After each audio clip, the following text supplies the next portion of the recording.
New cases of COVID-19 continue to come down in South Korea. Today, again in the low 200,000s.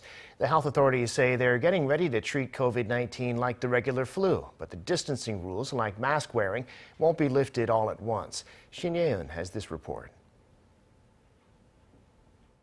South Korea on Thursday reported 224,820 new COVID-19 infections. This was a drop of more than 95,000 from last week. And the pandemic seems to be waning globally. The WHO on Wednesday said COVID-19 infections around the world dropped by 16% in a single week.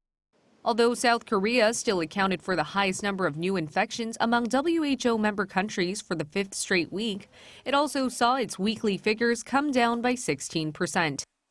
But authorities have made it clear that they won't instantly classify COVID-19 as being endemic because the threat of stealth Omicron still remains.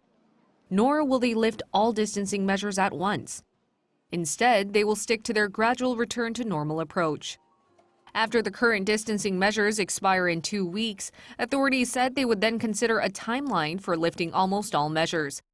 Removing the antivirus measures that restrict people's livelihoods is their top priority. So the country is expecting to see distancing measures like business curfews or private gathering numbers eased first, as they directly affect businesses. Lifting mask mandates outdoors will be considered later. Also from Wednesday, people recovering from COVID-19 at home can pick up their own medication from a pharmacy. Many people recovering at home have found it inconvenient to get an uninfected family member or friend to pick up medicine for them. This was especially problematic for those living alone who have nobody to visit a pharmacy on their behalf. Health authorities have asked those infected to stand outside the pharmacy and stand 1 meter apart from each other when waiting for their medication. They're also set to create storage areas where people can pick up their medication with minimum contact. Shin Ye-eun, Arirang News.